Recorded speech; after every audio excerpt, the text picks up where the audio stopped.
Well, good morning, friends. Mark Holmes here, and as always, I want to thank you all for watching, commenting, subscribing, and being part of the Joe Boo Sports Report. Without you guys, as well as you ladies, you know that this literally does not work. I'm actually out here putting everything away and getting everything, squared away for the week and stuff from what was an incredible, and I mean incredible, day yesterday. It was so nice to have my brother and his kids and his grandkids here and my parents here. We literally had 4 generations of my family here at the same time, and that was actually beautiful.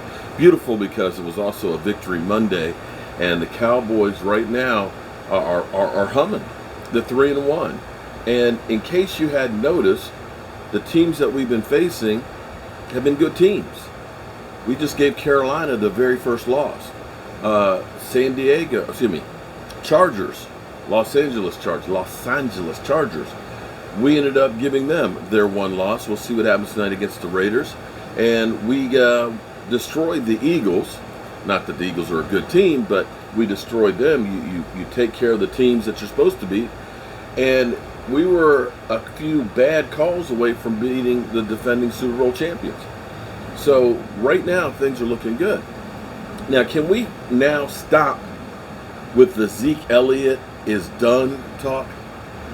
Can we do that now? That Zeke Elliott's best years are behind him. He is, limited. The Cowboys should have never paid him. He stinks. Tony Pollard should be the starter. Well, a couple of things. I think we now actually have to say that the Dallas Cowboys offensive line is back.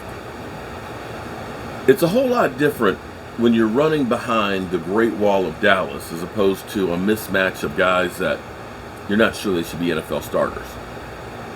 Make no mistake about it, Zeke Elliott is in better shape this year than he was, but that wasn't the whole problem with the Dallas Cowboys. The problem was, let's face it, the offensive line was terrible. Tyron Smith right now is playing like Tyron Smith of old. When he said that he'd like to play for another 5 years, and looking at the last couple of years of him, all of a sudden you say, yeah, that could be a possibility. It's kind of like when you think of Trent Williams, who was with the Washington football team, had the whole cancer scare on his scalp and wanted to go. People thought his best years were behind him, but he ended up having an incredible season last year and getting paid. And so you look at that and say, this is Tyron Smith all over again, because Tyron Smith right now is playing at an elite level like he has always been without the health issues. Seeing him literally manhandle guys with one arm and just push them out of the way is it's a thing of beauty. But not only that, we've had Zach Martin, of course, he ended up missing a game because of COVID, but, he's playing lights out. Tyler Badish has had some bad games. He played steady yesterday, especially against that Carolina front that we were told was the number 1 run-stopping defense in the NFL. Connor Williams is still playing really, really good. And, of course, Terrence Steele, which is the outlier. Terrence Steele, from where he was last year to where he is this year, is night and day different. And they are protecting the hell out of Dak Prescott, as well as opening up nice holes for Zeke. Now make no mistake about it. Zeke is in better shape. On one play, seeing him do a jump cut to the left, get to the hole and do another jump cut to the right, and proceed to go upfield, picking up 15 yards. It's phenomenal. On 64 carries, Zeke Elliott has 342 yards and 4 rushing TDs. Zeke Elliott is back, baby, okay? Not that I think that he ever left. Too many times what happens with fans is they will look at an individual and say that it's all on them. Yes, last year was terrible, worst year of Zeke Elliott's career. But you can't only look at Zeke Elliott's running, because I don't care who you have. If you do not have lanes to run, if you're literally dodging people as you're getting the ball in the backfield, I don't care who you are, you're not going to be successful. Right now, that offensive line is making Zeke Elliott successful. And when people compared him to what happened with Todd Gurley, the difference was Todd Gurley actually had a bunch of injuries that ended up creating arthritis in the knees. And buddy, if you don't think arthritis in the knees is going to slow down a running back, take a look at me when I try and stand up for my fireside chats. My knees are very, very arthritic, and it's hard for me just to stand up, much less go against 300-pound guys and try and run away from them. You just can't go. Zeke Elliott has not had that wear and tear like your typical back. He has not had that season-ending injury, that, torn Achilles tendon or the ACL. Knock on wood, I hope I don't jinx it now. But Zeke Elliott has always taken care of his body and is in great shape. The great thing about this is because he's averaging 5.3 yards a carry, the most of any back in the top 10 right now. That's better than Derrick Henry, who's only averaging 4.4. Or it's 4.5. But either way, he's like 3/4 of a yard further along than Derrick Henry. But this is what's kind of really cool, because the Cowboys actually have depth on offensive line. When you think that La'el Collins has 2 more games left for suspension and he comes back for the Minnesota game, we actually have backups that could be starters in the NFL. You remember Connor McGovern, so people were interested in trading for him. The only way he's getting on the field is if somebody basically, checks out because of COVID, or he plays fullback. 2 of Zeke Elliott's touchdowns have come with Connor McGovern in the backfield. And the other 4 plays, I think they picked up 28 yards. So that experiment of putting Connor McGovern as a fullback and basically extending that offensive line has worked to perfection.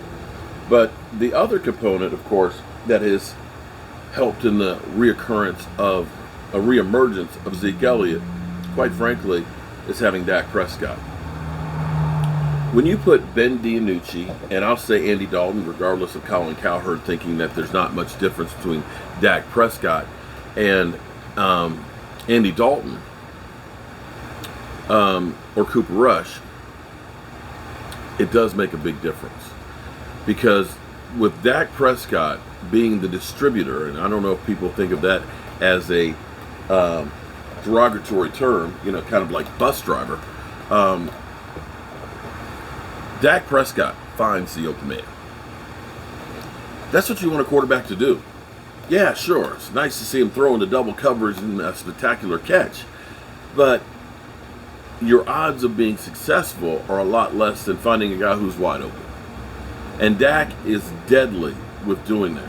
That's why with that, it's a pick your poison. It is a Hydra offense where literally defensive coordinators are losing sleep because you're trying to figure out how to stop him. And with Zeke Elliott running the football the way he is, we're talking about him only getting about 16 carries a game, maybe even less on his average on the season when you take the Tampa Bay game into effect. He is going to be fresh come the end of the year. And if this offensive line keeps opening up holes like that against the number 1 defense, yeah, it's going to be tough for teams come late in the year. So with that being said, I'm supposed to rain tomorrow, so I got all my cushions and stuff put away and everything's covered up. Now I've got a few more things that I want to do to the studio out here because I really, really love what happened yesterday. But I got one problem. I need some rowdy people, some fans that get excited. I love my people, but they're like, yay. They're not the jump around. They're not the jump around type. I need a few people like that to show up here in the man cave. And maybe I need to start doing some interviewing for some of y'all. One more take, too. I forgot to do this morning. And forgive me. And let me make sure that I pronounce the name right. Ballin, you got a wonderful woman there. You have a wonderful woman who has been working on your birthday today, October 4th, for quite a while. Because it was probably about 6 months or so ago, she sent me a message about getting a Joe Boo rack for you, for your birthday. And today's your birthday. Happy 40th birthday. And definitely thank your woman for making sure that you got that birthday shout out. Hope you have a great birthday. You know, you got a Cowboys win yesterday, and I'm hoping that on Sunday that the Cowboys get a big win against the New York stinking Giants, because I don't think I could live with Rashid if the Cowboys were to lose that one on my birthday. Oh Lord, I couldn't take. I couldn't take it. I couldn't take it. So happy birthday, Balin, and many, many more. And with that being said, I need to go get the oil change in my truck. And you know I'll be back, because I still have to deal with Cop Pizzle.